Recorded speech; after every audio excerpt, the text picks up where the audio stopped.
This month on Connections. Our trip around Chicagoland begins on the Green Line and a visit to a museum dedicated to promoting one of the world's most noble causes. The Peace Museum is our first stop.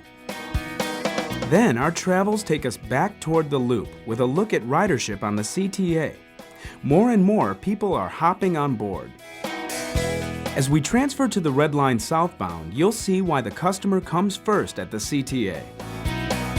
Once we hit the end of the Red Line at 95th Street, we'll go west to visit a neighborhood where you can try your hand at the arts and shop to your heart's content. Our destination? The Beverly area. It's back on board the Red Line heading all the way north. And along the way, you'll see that spring cleaning is something the CTA does all year round. And you'll meet one CTA employee who sparkles just like everything she cleans. A quick transfer to the Purple Line and you'll see why the CTA is so important to senior citizens and why kids love it so much, especially when they can take the CTA to the Kohl Children's Museum, our last stop.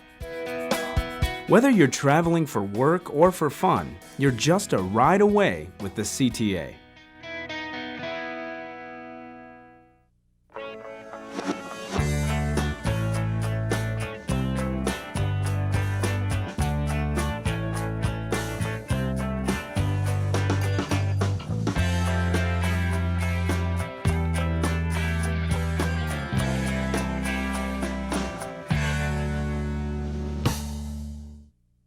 Hi, I'm Dale Rivera. Welcome to Connections, where you can learn all about using the CTA in and around Chicagoland. If you're searching for peace, you just might find it steps away from the Green Line's conservatory stop. It's where you'll find a unique place dedicated to exploring the impact of peace through the arts. The Peace Museum is our first stop. Chicago is home to a very unique museum, one that explores the impact of war and peace through the arts. Founded in 1981 by muralist Mark Rogiven and by Marjorie Craig Benton, a former U.S. representative to UNICEF, the Peace Museum has more than 10,000 artifacts in its collection, and it's the most prominent museum of its kind in the nation. We're looking to actually promote a culture of peace, and I think that's our similarity with other museums, is that they're often looking to preserve culture, but in our case we're actually looking to preserve a culture of peace through the arts. Over the years, Chicago's Peace Museum has attracted big-name peace activists, including Yoko Ono, who donated a guitar of John Lennon's as well as her own artwork. And most recently, U2's Bono also donated a guitar which will be put up for auction on eBay. He actually wrote lyrics to a song based on his experience here in the exhibition that he viewed. And we're very excited because he'll be coming hopefully back in May.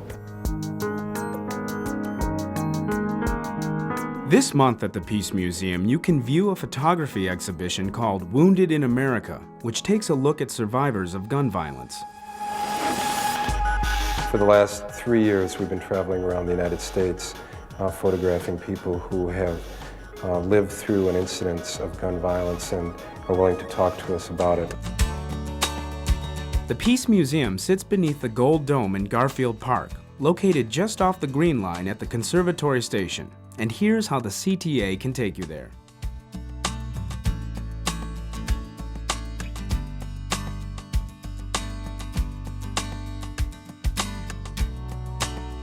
So if you're looking for a peaceful way to spend an afternoon, visit the Peace Museum. And remember, it's just a ride away on the CTA.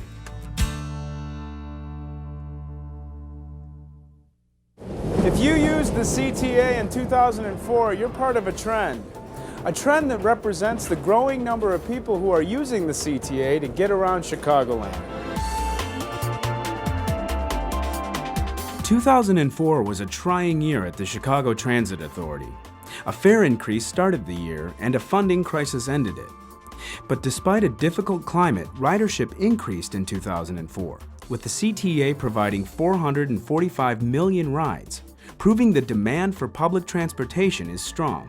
We had predicted we would lose literally millions of riders, and instead we saw an increase. So that was really good news, and it was a testament to a lot of people who worked very hard the CTA day in and day out to provide quality service. And it also is a reflection of the fact that our customers know a good value when they see it.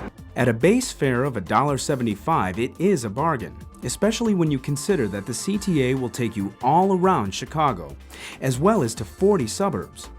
For 6 of the last 7 years, the CTA has seen ridership increase, and already there are signs that the trend is continuing in 2005. We have seen the first part of this year showing a very healthy increase even over the previous year, continuing that upward trend. But the big unknown, of course, is whether the Illinois General Assembly will provide additional funding to the CTA so we can continue our growth, continue to have people use transit or abandon transit and instead add to the congestion. And that's really the fundamental question the General Assembly and the region are going to have to decide this spring. Without additional operating funds from the Illinois legislature, the CTA will be forced to take drastic steps to balance its budget by the end of the year. A daunting prospect when you consider the tremendous infrastructure investments the CTA has made in recent years, improvements that have contributed to ridership increases. There's no question that investing in infrastructure, investing in new buses, investing in rebuilding rail stations and rail lines to improve the quality of service and reliability of service all has a big impact, and that's the kind of thing that makes rapid transit rapid. It would really be pathetic, quite frankly, if we were in a situation where we had rebuilt parts of this system and couldn't use it because we didn't have the operating funds. Since 1997, the CTA has worked hard to reverse a 30% loss in ridership while contending with insufficient funding for public transit in the region. The CTA's funding has lagged nearly 1 full percentage point behind inflation for over 2 decades, ever since a state funding formula was created that determines funding for public transit. If funding for the CTA had kept up with inflation, the CTA would have received an additional $100 million for its bus and rail operations this year. The Illinois General Assembly is expected to examine the issue of transit funding this spring. The CTA continues to prove its dedication to customers by providing service that is on time, clean, safe, and friendly, a fact reflected in the steady growth in ridership. The convenience of transit is there, and people are rediscovering that or discovering it for the first time, and I think that's really great news. And I think that the members of the Illinois General Assembly are understanding the importance of transit and also the importance of correcting a fundamental funding deficiency that occurred a generation ago, and hopefully that will get addressed this spring.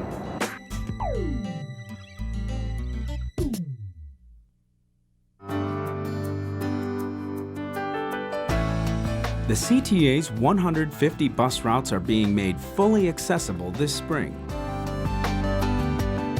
The Chicago Transit Board recently approved the purchase of 13 narrow, lift-equipped, air-conditioned buses previously owned by Pace. The addition of these buses to the CTA fleet means all CTA buses will be 100% accessible to people with disabilities. The new buses will be used on 4 routes that serve the University of Chicago campus and the community of Hyde Park. On Chicago's southwest side, the CTA is experimenting with the extension of the number 21 Cermak bus route. The number 21 bus route regularly runs from McCormick Place to the 54th Cermak rail terminal. But now, through the trial, the route has been extended all the way to the North Riverside Park Mall on weekends and holidays.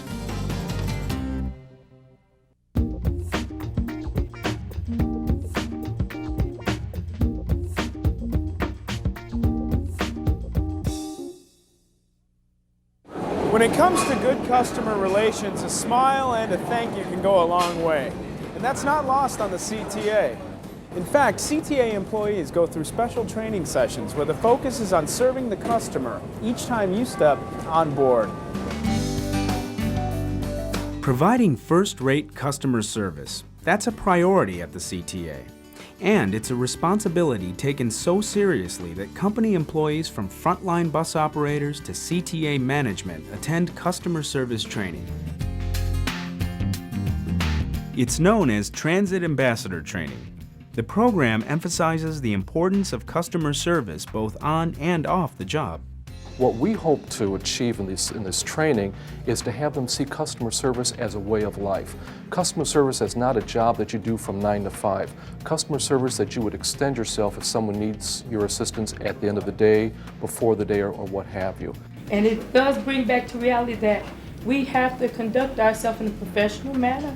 CTA employees who have taken the training find the sessions to be extremely valuable, especially when it comes to resolving conflicts. What we want our employees to do is to do more listening than talking, help diffuse a situation, and offer a resolution that will be satisfactory both to the customer as well as to the employee. CTA employees attend ambassador training sessions over a number of weeks to learn the best way to help customers. We want our customers to feel that they're certainly wanted on the system, that we have an understanding and we care about them and providing good service to them. On the front line, CTA bus operator Stephen Green says the Transit Ambassador training gave him the skills he needed to relate to customers. It gives another tool in which you can use to communicate and make sure that our passengers are actually happy and enjoy and have a safe ride. Good afternoon, CTA Customer Service. This is Allie speaking. How can I assist you, please? For CTA Customer Service Rep Allie Thompson, the training taught her to be an ambassador for the CTA. Oh, you lost your U-Pass. Was it captured in the equipment or you lost it off your person? I think it's important to get back to your customer and let them know that you do care about their situations that are going on.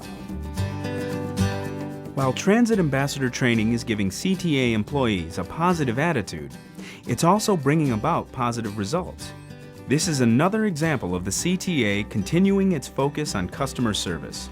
Since we've initiated the Transit Ambassador program, we've seen significant increases in customer satisfaction, and we attribute the things that our employees learn in the program to a good part of this. The more pleasant the transit experience, the more people will continue to choose the CTA.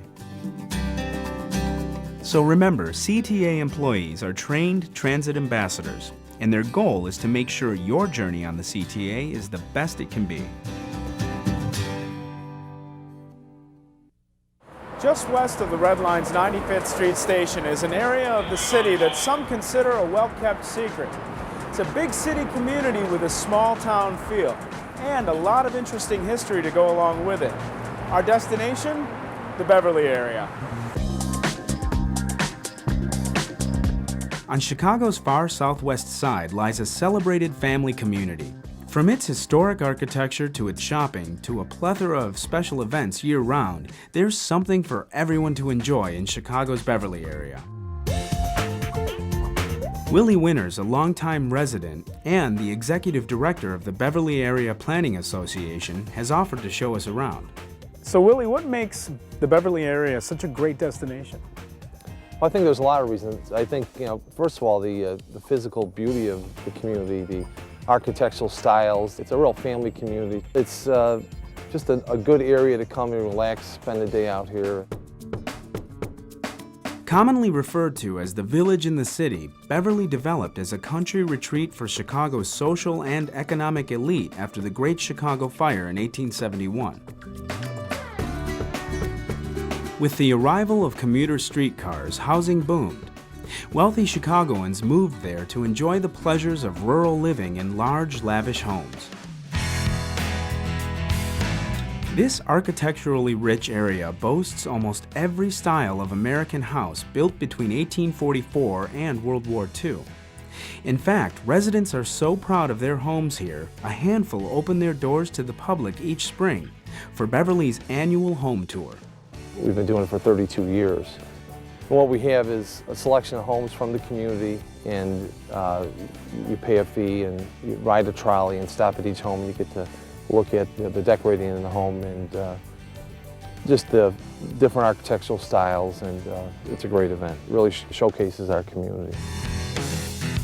At the corner of 103rd and Longwood Drive, you'll find Chicago's only castle. Built in 1886, this foreboding structure is known as the Givens Mansion, and it resembles the ancient estates of Ireland.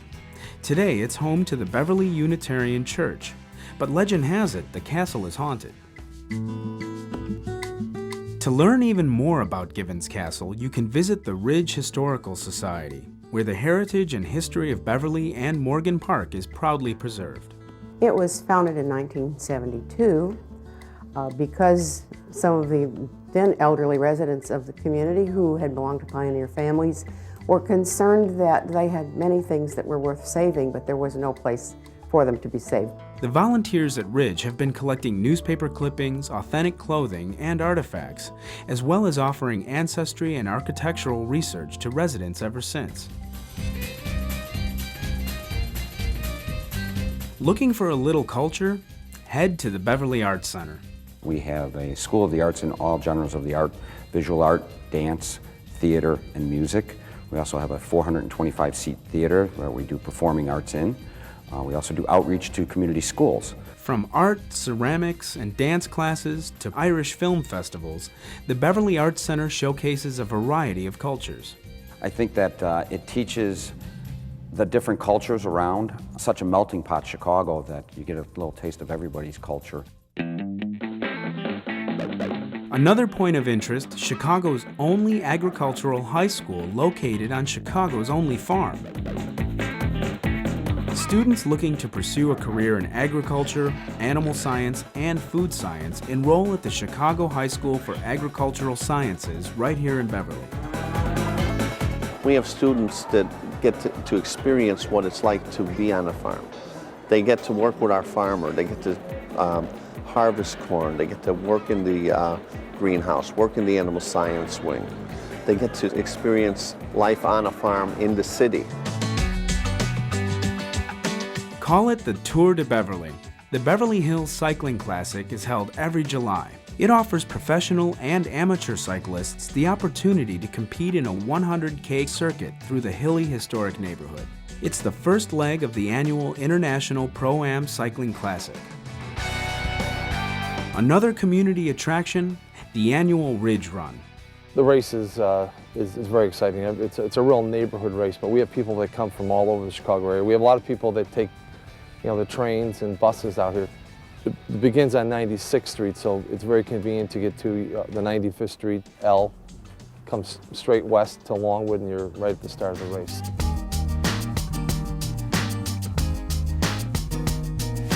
Whether you want to brush up on some local history, try your hand at the arts, or take your own architectural walking tour, the Beverly area offers plenty to see and do.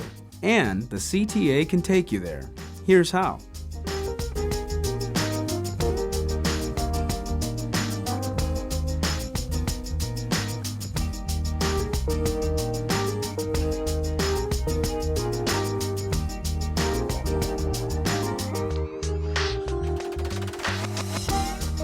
The Beverly area is just one more place you can explore using the CTA.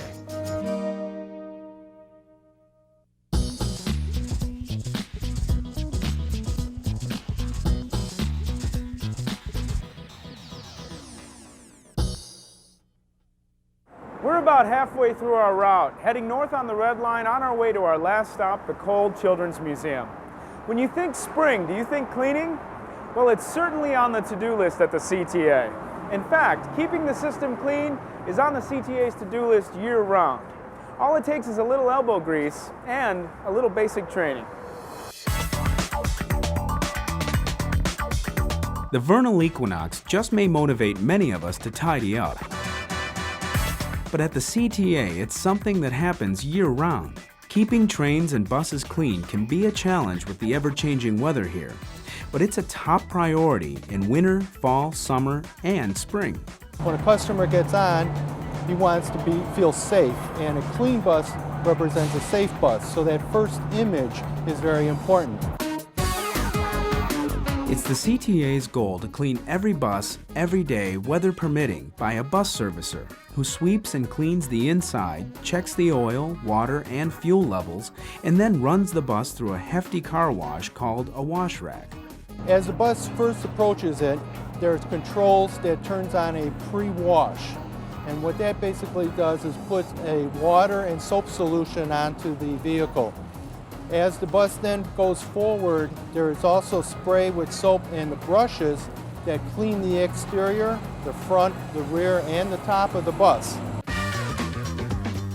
While the CTA's 2,000 buses are cleaned at garages like this one, weather permitting, the CTA's fleet of 1,190 rail cars go through a similar process at 6 of the CTA's rail yards. About 40 rail cars are washed each day, 6 at a time. We use an acid-based soap.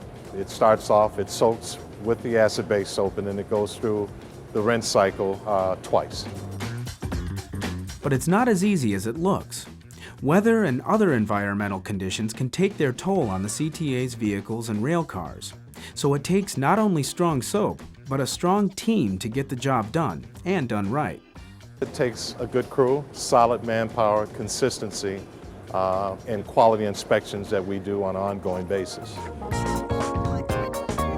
Keeping its fleet of buses and rail cars consistently clean is just one part of the CTA's ongoing mission to provide on-time, safe, friendly, and clean service. It's a perception to our customers on how we feel about our service, and if you present a clean bus, it shows our pride in the job we are doing for our riding public and our customers. While the CTA works hard to keep its buses and trains clean, a dedicated team of CTA employees mop, scrub, and polish the rest of the system as well. But no one does it quite like Paulette Spurlock, 2004 CTA Rodeo winner, and one of the many reasons the CTA's cleanliness program consistently stays on track. Working at the CTA's Skokie shop just wouldn't be the same without Paulette Spurlock on the floor. As a shop custodian, she makes sure the CTA's trains heading out for service are ready for customers. And she also helps keep the Skokie maintenance facility spick and span. One thing about Paulette, she always has a smile in her face. She's a very hard worker. That's why when she won the competition, it was no surprise. Taking home first prize for cleanliness at the CTA's rodeo may not have surprised Paulette's managers and colleagues, but she was definitely taken off guard. I was just really excited about doing it for the first time and finishing it and not messing up as much. But when they called my name and said I was the first place winner, I was totally shocked. I mean, I was really excited. That felt real good. During the competition, Paulette went head-to-head with janitors and laborers from throughout the CTA system. They battled it out in some unusual events, including a mop and bucket obstacle course and a challenging window cleaning exercise. At first I was a little nervous, but it was fun. It's all the things that I normally do in my everyday work anyway. So it was really actually kind of fun, you know, with the mop bucket competition and the graffiti removal and the lasso with the water hoses. It was fun. One of Paulette's competitors during the rodeo was her fiancé, but he always supported her during the events. He was really excited for me too. He is a sweetheart. He helped me through the whole competition. It was fun. When Paulette came back to the Skokie shop, she was treated like a true champion. And today, her photo hangs alongside the shop's other rodeo winners. Still, Paulette hasn't forgotten the importance of her day-to-day tasks, and that makes everyone proud. I mean, when I say it's done, I know like when she does the cleaning, it's always beyond my expectation. The CTA is a great way to travel, especially when you're looking for ways to save money. It's no wonder then that thousands of senior citizens rely on the CTA to get around. It's just one way they're better able to stay on the move. Retiree Stephanie Berg is a big fan of the CTA. Every week, Stephanie boards a CTA bus with her mobility scooter to travel downtown to meet with friends. I guess I'm a little spoiled because I live on Sheridan Road, and so the 151 just takes me almost anywhere I want to go. My favorite haunt is the Cultural Center downtown, and I go there at least twice a week, sometimes 3 times. Like Stephanie, thousands of senior citizens ride the CTA every day. Bus stops and train stations are conveniently located throughout the city, making it easy for seniors to access public transportation. In order for them to maintain their independence, the ability to just hop on a bus and go where they need to go, do their errands, and come back can be a very important part of an active and thriving life. The The majority of CTA buses and rail stations are well suited to accommodate seniors. Ramps and hydraulic lifts on buses, automated announcements, brightly lit digital signs with big letters and numbers, and rail station elevators and escalators are making a big difference for those who travel around the city. In addition, all CTA bus routes will be accessible this spring. And when it comes to rail travel, half of all stations are accessible, and more will be in the future as the CTA rehabs others. The fact of the matter is, the more that we can make this form of transportation available to our seniors, the more likely it is that they will be able to get out and join with the rest of us in society. When you're riding the CTA, it's important for everyone to remember that senior citizens have priority seating. If you see a senior and they're waiting for, a seat or something, just to make sure that you make that accessible to them, just to make their ride a little more pleasant.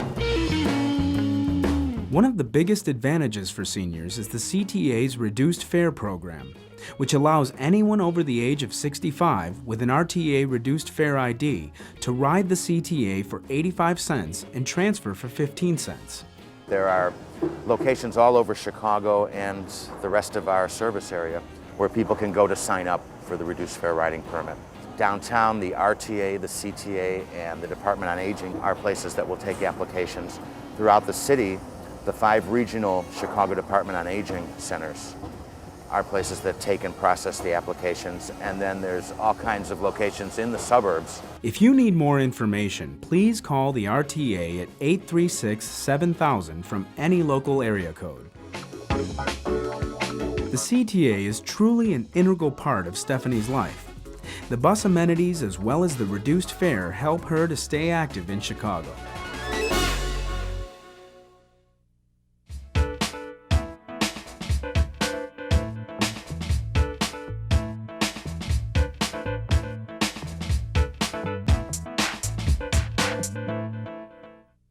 People are surprised to learn that the CTA serves 40 suburbs, including Wilmette, where the number 201 Central Ridge bus will take us to the land of fun and games. The Kohl Children's Museum is our last stop. Take one step inside the Kohl Children's Museum and you'll see it's all about hands-on fun. Founded more than 20 years ago, the Kohl Children's Museum is uniquely designed especially for children from newborns to age 8. Whether children are building a house, grocery shopping, or exploring the world of artist Marc Chagall, they can let their imaginations run wild. It's a place where you know your kids are going to have a ton of fun and they're going to learn at the same time, because we all know that children learn through their play. That's their mode of learning. For the parents too, it's a way to take a different role, to step back and let the children direct the learning experience and the activity. Not only can you ride the CTA to the Kohl Children's Museum, inside your child can become a train conductor.